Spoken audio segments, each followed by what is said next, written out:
স্নেহের শিক্ষার্থীবৃন্দ ও প্রিয় ভিউয়ার্স, আশা রাখি মহান সৃষ্টিকর্তা আল্লাহ রাব্বুল আলামিনের অশেষ কৃপায় সকলে ভালো আছেন। আমিও আলহামদুলিল্লাহ ভালো আছি। আমরা বাংলা ব্যাকরণ ক্লাস করছি। বাংলা ব্যাকরণে আমরা নত্যবিধান ও সত্যবিধান পূর্বের ক্লাসগুলোতে আলোচিত হয়েছে। আজকে আমরা সত্যবিধানের বাকি অংশ সম্পন্ন করব। আমরা ইতোমধ্যে শিখেছি যে আমরা ইতোমধ্যে জেনেওছি তৎসম শব্দে মূর্ধন্য স ব্যবহৃত হয়, কিছু অর্ধতৎসম শব্দেও মূর্ধন্য স ব্যবহৃত হয়, কিন্তু তদ্ভব ও দেশি শব্দে মূর্ধন্য স এর ব্যবহার নেই। এমনকি বিদেশি শব্দেও মূর্ধন্য স এর ব্যবহার নেই। তো আমরা কয়েকটি বিধান ইতোপূর্বে সম্পন্ন করেছি। আজকে আমরা আরও একটি বিষয় দেখব। সংস্কৃত সাত প্রত্যয়, সংস্কৃত শব্দ অর্থাৎ যে সকল শব্দ সংস্কৃত ভাষা থেকে অপরিবর্তিতভাবে বাংলায় এসেছে, হ্যাঁ, বা যেটাকে আমরা তৎসম শব্দ বলি। তো সংস্কৃত সাত প্রত্যয় যুক্ত শব্দে সংস্কৃত সাত প্রত্যয় যুক্ত শব্দে সংস্কৃত সাত প্রত্যয় যুক্ত শব্দে মূর্ধন্য স হয় না। তাহলে কি হয়? দন্ত স হয়। মূর্ধন্য স হয় না, দন্ত স হয়, দন্ত স হয়। এই বিষয়টা আমরা একটু মনে রাখবো যে সংস্কৃত সাত প্রত্যয় যুক্ত শব্দে মূর্ধন্য স হয় না, দন্ত স হয়। যেমন অগ্নিস্বাত, ধূলিস্বাত, ভূমিস্বাত ইত্যাদি। হ্যাঁ, যেমন অগ্নিস্বাত,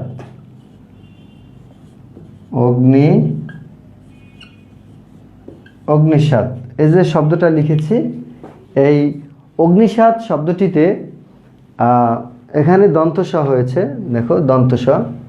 হ্যাঁ, যেমন আমরা যদি লিখি ধূলিস্বাত,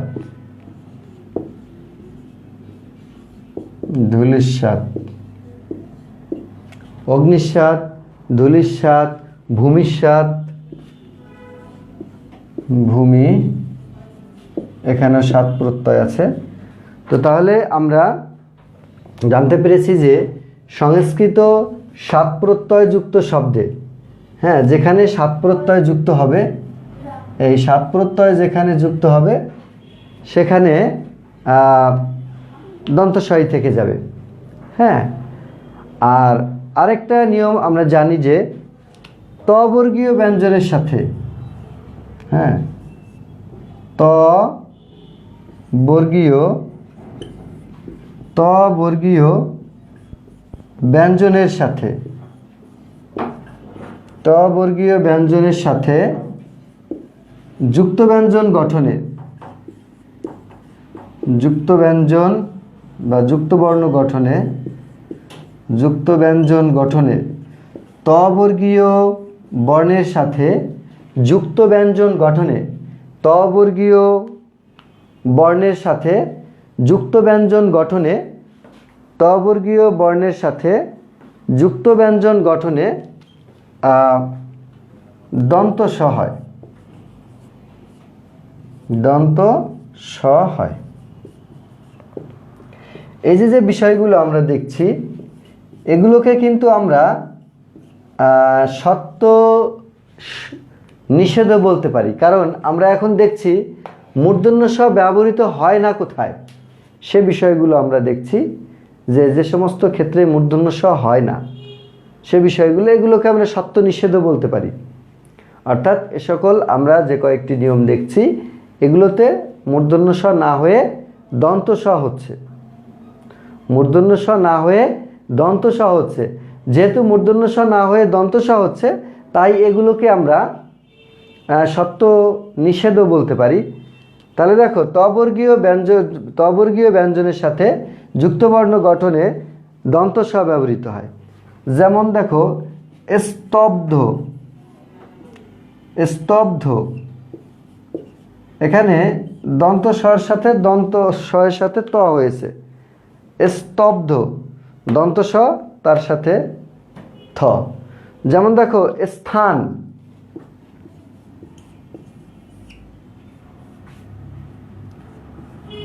স্থান, এই শব্দটিতে দন্ত স এর সাথে থ হয়েছে।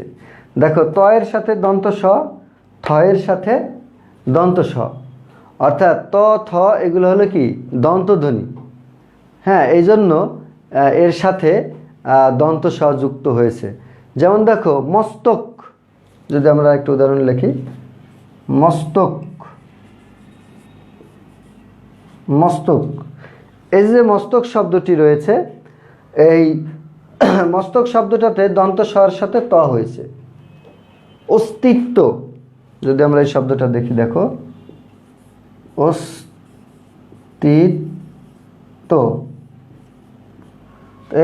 এখানেও কিন্তু এই যে দন্ত স্বর সাথে ত, দন্ত স্বর সাথে ত, দন্ত স্বয়ের সাথে ত, দন্ত স্বয়ের সাথে থ। হ্যাঁ, তো আমরা সহজেই বলতে পারি তাহলে ত বর্গীয় ব্যঞ্জনের সাথে ত থ এগুলোর সাথে যুক্ত ব্যঞ্জন গঠনে যদি শীষ ধ্বনি স্বয়ের প্রয়োজন হয় তাহলে সেখানে দন্ত স হবে। হ্যাঁ, আমরা এই সন্ধির নিয়ম অনুসারে কিন্তু আমরা দেখেছি যে চ ছ এর সাথে তালব্য স হয়, ট ঠ এর সাথে মূর্ধন্য স হয়, একইভাবে ত থ এর সাথে দন্ত স হয়। এটা কিন্তু সন্ধির একটা সাধারণ নিয়ম আছে, যদিও এটার আবার অনেক ব্যতিক্রম আছে। আমরা এটা বলতে পারি যে চ ছ এগুলোর সাথে তালব্য স হয় সন্ধির নিয়ম অনুযায়ী, ট ঠ এগুলোর সাথে মূর্ধন্য স হয়, আবার ত থ এগুলোর সাথে দন্ত স হয়। আমরা সহজেই বলতে পারি, দেখো এগুলো তালব্য ধ্বনি, এগুলো হলো কি ধ্বনি, এগুলো তালব্য ধ্বনি, তালব্য ধ্বনি। এই তালব্য ধ্বনি হওয়ার সাথে তার সাথে তালব্য স, এগুলো যেমন মূর্ধন্য ধ্বনি, মূর্ধন্য ধ্বনি, এগুলো মূর্ধন্য ধ্বনি, তাই তার সাথে মূর্ধন্য স। এটা দন্ত ধ্বনি এগুলো, তাই যেহেতু দন্ত ধ্বনি, দন্ত ধ্বনি, তাই এর সাথে দন্ত স। তাহলে দেখো তালব্য ধ্বনির সাথে তালব্য স, মূর্ধন্য ধ্বনির সাথে মূর্ধন্য স, দন্ত ধ্বনির সাথে দন্ত স। হ্যাঁ, যেমন আমরা কষ্ট বানানটা লিখি, কষ্ট, দেখো মূর্ধন্য ছয়টা, কষ্ট। হ্যাঁ, ওষ্ঠ, ওষ্ঠ। হ্যাঁ, আবার এটা যেমন শিরশ্ছেদ, শিরশ্ছেদ, দুশ্চরিত্র, দুশ্চরিত্র। হ্যাঁ, এখানে যেমন স্তব্ধ, স্তব্ধ। তাহলে স্তব্ধ, স্থান, স্থান, এই যে শব্দগুলো আমরা লিখেছি, দেখো এটি কিন্তু সন্ধির নিয়ম অনুসারে। এখানে দেখো তালব্য স্বয়ের সাথে ছ, অর্থাৎ তালব্য ধ্বনির সাথে তালব্য শীষ, মূর্ধন্য ধ্বনির সাথে মূর্ধন্য শীষ, দন্ত ধ্বনির সাথে দন্ত শীষ। বিষয়টা খুবই সহজ, যে বর্গীয় ব্যঞ্জন ওই শীষ ধ্বনি ব্যবহৃত হয়। এছাড়া আমরা নত্যবিধানের ক্ষেত্রেও যেটা পড়েছি, দেখো যে বিদেশি শব্দে মূর্ধন্য স ব্যবহৃত হয় না, একদম পরিষ্কার কথা। হ্যাঁ, এর ব্যতিক্রমও দেখা যায় না, বিদেশি শব্দে মূর্ধন্য স হয় না, এটা একেবারে নির্ধারিত কথা। যেমন দেখো বিদেশি, বিদেশি, বিদেশি শব্দে মূর্ধন্য স হয় না। কি হয় তাহলে? হয় দন্ত স হয়। তাহলে এই কথাটা কিন্তু একদম পরিষ্কার যে বিদেশি শব্দে মূর্ধন্য স হয় না, তাহলে কি হয়? দন্ত স হয়। যেমন দেখো স্টোর, স্টাইল, স্টেশন,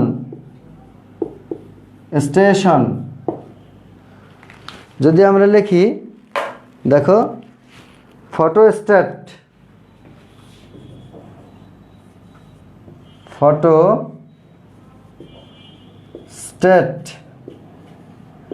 এই বানানটা লিখতে গেলে কিন্তু দেখা যায় যে দোকানগুলোতে বানান ভুল করে সাইনবোর্ড ঝুলিয়ে রাখে, ওটা দেখে আমরাও আস্তে আস্তে ভুল বানানটা শিখে যাই।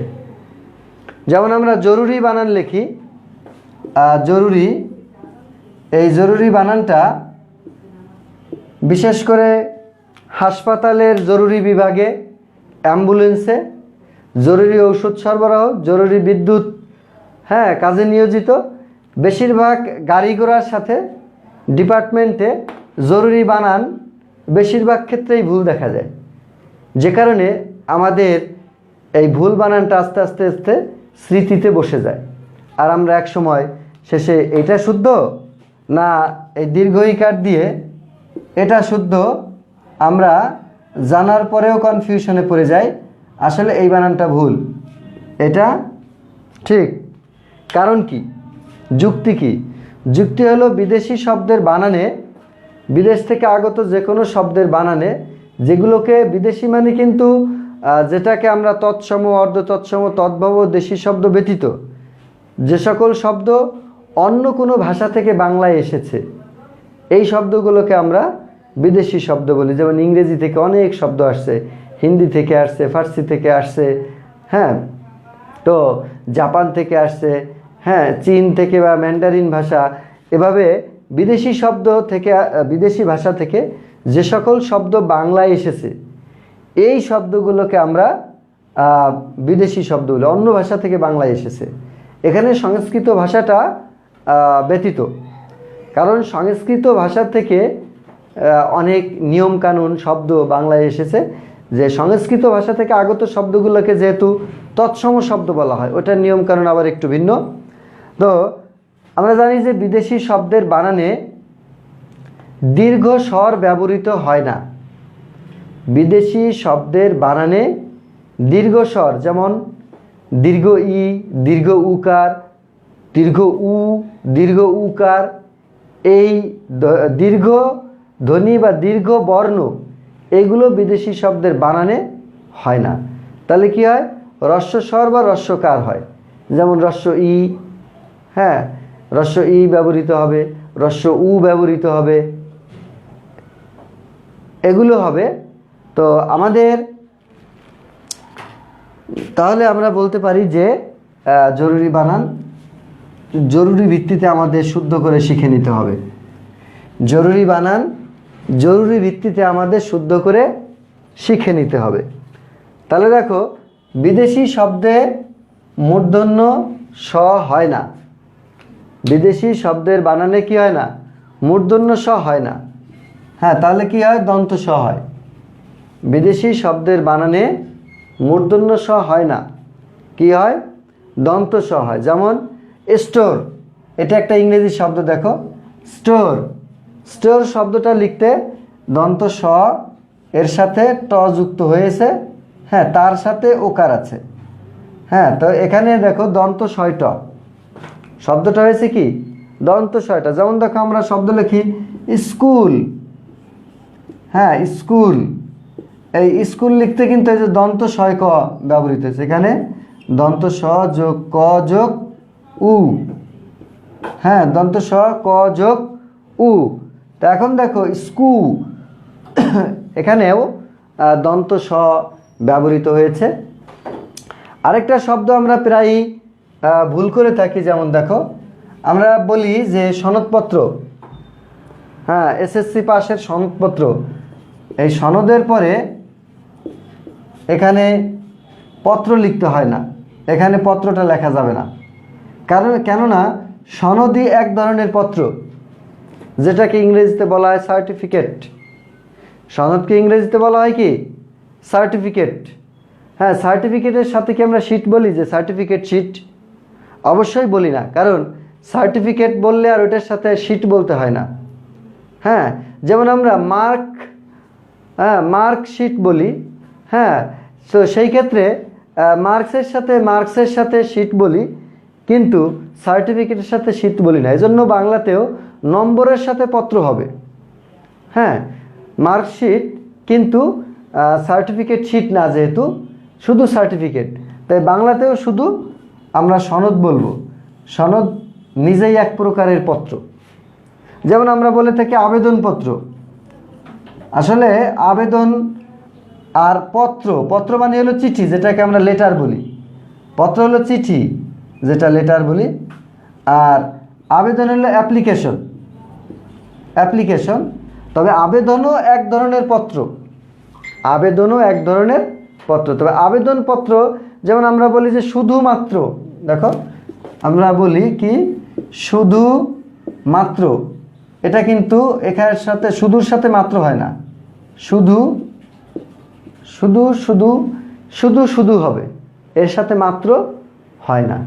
যদি আমরা বলি আমরা সবাই এসেছি, না, তাহলে সেটাও কিন্তু ভুল হবে। বলতো আমরা এসেছি বা সবাই এসেছি। আমরা একটা বহুবচন, আবার সবাই আর একটা বহুবচন। হ্যাঁ, তো এই ক্ষেত্রে যে কোনো একটা বহুবচন, একটা বিশেষ্য বা সর্বনাম বোঝাতে, একটা বিশেষ্য বা সর্বনামের বহুবচন প্রকাশ করতে বাংলা ভাষায় একবারই বহুবচন বোধক অংশ ব্যবহৃত হয়। আবার বলি, বিশেষ্য বা সর্বনাম পদকে বহুবচন করার জন্য বাংলা ভাষায় একবারই বহুবচন বোধক অংশ ব্যবহার করা হয়। এজন্য আমরা বলতে পারবো না যে সকল মানুষেরা মরণশীল, সকল মানুষেরা মরণশীল। হ্যাঁ, তো এটা যে কোনো একটা রাখতে হবে। বা এটা কিন্তু মানুষ মরণশীল, এই মানুষ শব্দটাও কিন্তু এখানে বহুবচন হিসেবে ব্যবহৃত হয়। অর্থাৎ আমরা বলতে পারি যে মানুষ মরণশীল। হ্যাঁ, তো এই ক্ষেত্রে বাংলা ভাষায় যেটা হয় সেটা হলো এরকম, যে একটা বিশেষ্য বা সর্বনামকে বহুবচন করার জন্য একবারই বহুবচনবাচক অংশ ব্যবহার করা হয়। তো তাহলে আমরা জেনেছি যে বিদেশি শব্দে মূর্ধন্য ষ হয় না, দন্ত স হয়। যেমন স্টোর, স্টাইল, স্টেশন, হ্যাঁ, ফটোস্ট্যাট, এই বানানটা সমাজে আমরা বেশিরভাগ ক্ষেত্রে অনেক দেখা যায়। তো এটা যদি আমরা শুদ্ধ করে লিখি, তাহলে আমাদের শুদ্ধ শিখতেও সুবিধা হবে। তো আমাদের এরপরে কিছু শব্দ রয়েছে যেটাকে আমরা ব্যতিক্রম বলি, যে স্বভাবতই মূর্ধন্য ষ হয়, এখানে কোনো নিয়ম কারণের প্রয়োজন হয় না, এরকম কিছু শব্দ আছে। এই শব্দটাকে আমরা একটু সাজিয়ে লিখেছি। এটি আসলে মূলত কোনো কবিতা নয়, মনে রাখার সুবিধার্থে আমরা ভাষণের ভাষা, দেখো ভাষণের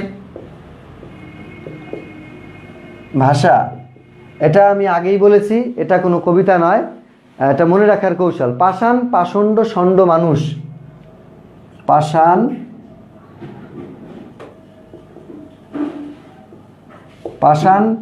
ভাষণের ভাষা, পাষাণ, পাষণ্ড, ষণ্ড মানুষ। পাষাণ, পাষণ্ড, ষণ্ড মানুষ, ষণ্ড মানুষ। তাহলে কি লিখেছি? ভাষণের ভাষা, পাষাণ, পাষণ্ড, ষণ্ড মানুষ, আষাঢ়ের ঈষৎ উষায়। দেখো, আষাঢ়ের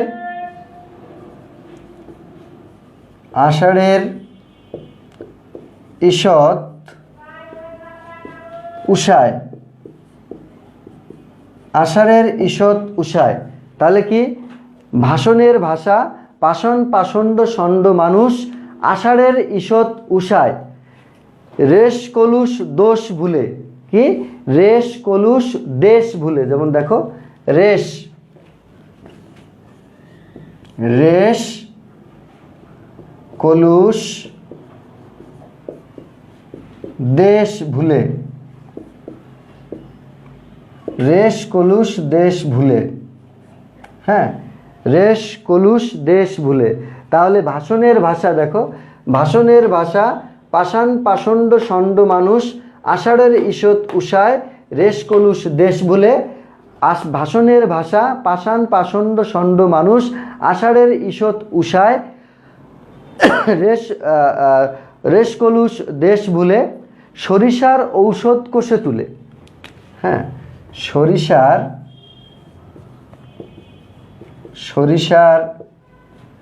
ঔষধ কোষে তুলে। সরিষার ঔষধ কোষে তুলে। সরিষার ঔষধ কোষে তুলে। অভিলাষী ষোড়শ ভাষণের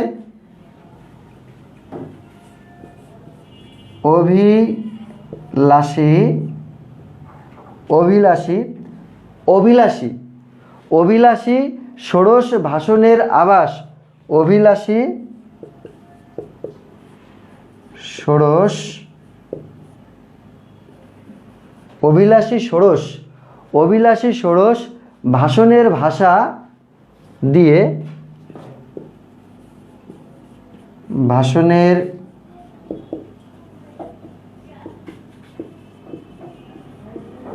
ভাষণের ভাষা দিয়ে তাহলে দেখো, ভাষণের ভাষা পাষাণ পাষণ্ড ষণ্ড মানুষ আষাঢ়ের ঈষৎ উষায় রেশ কলুষ দেশ ভুলে।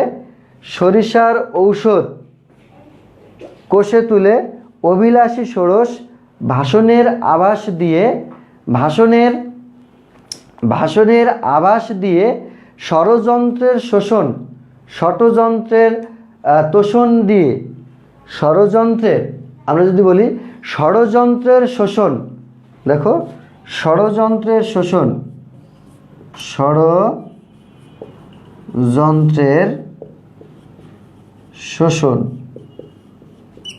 তাহলে কি লিখেছি?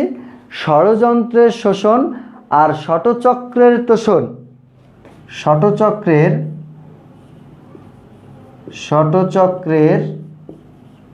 তোষণ। ষটচক্রের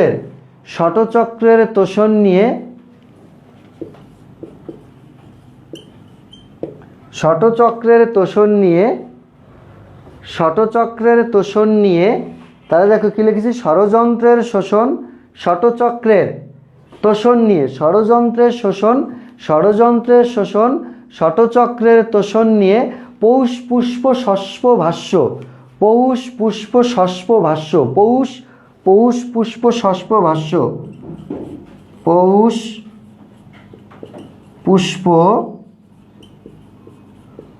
পুষ্প, দেখো শব্দ দুটা কি? পৌষ পুষ্প ষষ্প ভাষ্য।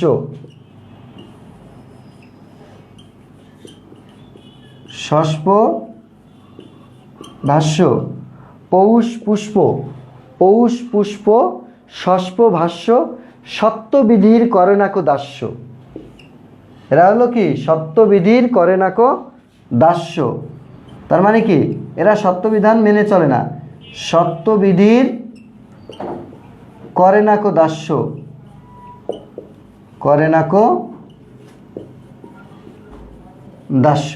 আমার লেখাটা কি দেখা যাচ্ছে? একটু বড় হলে ভালো হয়। তো ভাষণের ভাষা পাষাণ পাষণ্ড ষণ্ড মানুষ আষাঢ়ের ঈষৎ উষায় রোষ কলুষ দেশ ভুলে। রোষ শব্দটাকে আমরা রোষ লিখি। রোষ কলুষ দেশ ভুলে। সরিষার ঔষধ কোষে তুলে।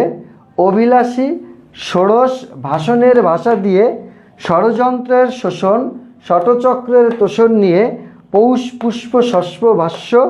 সত্যবিধির করে নাকো দাস্য। আমরা আগেই বলেছি এটি আসলে কোনো কবিতা নয়। এটি মনে রাখার জন্য আমরা সত্যবিধানের ব্যতিক্রমিক কিছু শব্দ একত্রিত করেছি, যেটা দিয়ে সহজেই আমরা, যাতে একটু ছন্দ আকারে লেখা হয়েছে, যাতে করে আমরা এটা পড়ে মনে রাখতে পারি, মনে রাখার কৌশল মাত্র। তাহলে আরেকবার বলি, ভাষণের ভাষা পাষাণ পাষণ্ড ষণ্ড মানুষ, আষাঢ়ের ঈষৎ উষায় রোষ কলুষ দেশ ভুলে, সরিষার ঔষধ কোষে তুলে, অভিলাষী ষোড়শ ভাষণের ভাষা দিয়ে, ষড়যন্ত্রের শোষণ ষটচক্রের তোষণ নিয়ে, পৌষ পুষ্প শস্প ভাষ্য, সত্যবিধির করে নাকো দাস্য। অর্থাৎ এরা এরা নিয়ম সত্যবিধান মেনে চলে না, এরা ব্যতিক্রমিকভাবেই মূর্ধন্য ষ ব্যবহৃত হয় সমস্ত শব্দে। তো স্নেহের শিক্ষার্থীবৃন্দ, আমরা আজকের মতে এখানেই শেষ করব। আমরা আশা করি যে তোমরা নত্য সত্যবিধানটা ভালোভাবে আত্মস্থ করতে পেরেছ।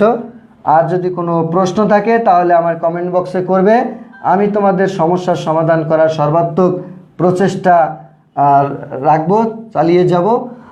আর আগামী ক্লাসে আমরা আবার ব্যাকরণের নতুন বিষয় নিয়ে চলে আসব। সবার সুস্বাস্থ্য ও দীর্ঘায়ু কামনা করে আজকের মতো এখানেই শেষ করছি। আসসালামু আলাইকুম রহমতুল্লাহ।